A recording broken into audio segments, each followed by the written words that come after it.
বোলপুর, রাঙামাটির দেশ বোলপুর। কবিগুরু রবীন্দ্রনাথ ঠাকুরের স্বপ্নের সার্থকতার দেশ বোলপুর। তার কবিগুরু থেকে বিশ্বকবি হয়ে ওঠার পীঠস্থান, তার কল্পনার নিকেতন, যা তার ভাষায় শান্তিনিকেতন। আজকের আমাদের গন্তব্য সেই রাঙামাটির দেশ শান্তিনিকেতন। সেই ভ্রমণের টুকরো টুকরো কিছু ফ্রেমবন্দি মুহূর্ত আপলোড করলাম।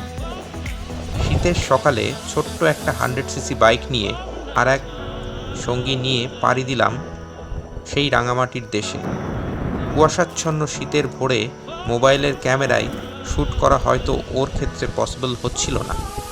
গ্রাম, শহর, নগর পার করে আমাদের বাইক পাড়ি দিল সেই পৌষ মেলার উদ্দেশ্যে। ট্রাইবাল কালচারের সাথে রাবীন্দ্রিক শিল্প যেখানে মিলেমিশে একাকার, আর সেই ফিউশনের টেস্ট পাওয়া যায় একমাত্র সেই শান্তিনিকেতনে। ভোরের আকাশে সূর্য আস্তে আস্তে উঠতে শুরু করেছে, আর প্রকৃতি তার কুয়াশা মাখা ঘুম ভাঙিয়ে ধূসর হতে শুরু করেছে। আমাদের দূরত্ব অ্যারাউন্ড 350 কিলোমিটার।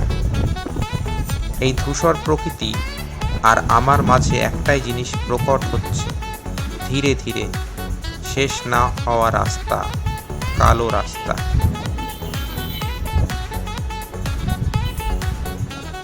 আর কাল রাত জাগা চোখ দুটো আমার জুড়ে আসছে। আর অ্যারাউন্ড 80 কিলোমিটার অ্যাভারেজ স্পিডে চলা বাইকটা আরও দ্রুত হয়েই চলেছে। পিছনে বসে থাকা ছেলেটির চিৎকারে হঠাৎ যেন ঘোর কাটল।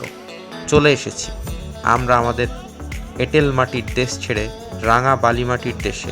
এখানে আমরা দেখলাম বালির খাদান, যা আমাদের ইমারতি শিল্পে ব্যবহার হয়।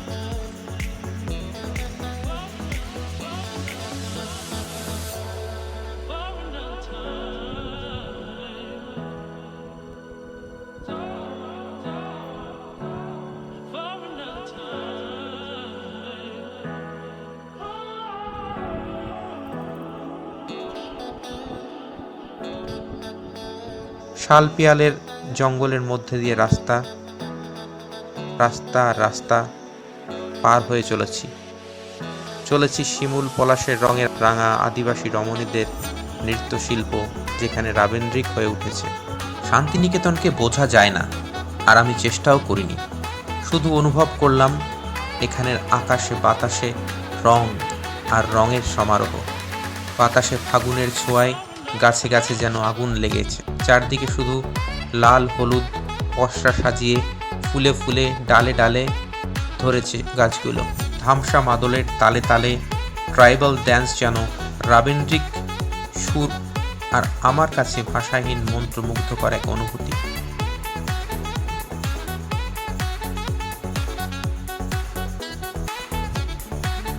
দোকানিরা পসরা সাজিয়ে বসেছেন। শান্তিনিকেতন আর 5টা হাট বাজারের থেকে ডিফারেন্ট কোথায় বলুন তো? এই দোকানগুলিতে ক্লথ থেকে ইউটেনশিয়ালস বা ছোট বড় মিউজিক্যাল ইনস্ট্রুমেন্ট যাই কিনুন না কেন, সবেতেই শিল্পের ছোঁয়া। এ যেন এক শিল্পের হাট। কবির তুলির কল্পনা ক্যানভাস জুড়ে আছে।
এবার আমাদের বাড়ি ফেরার পালা।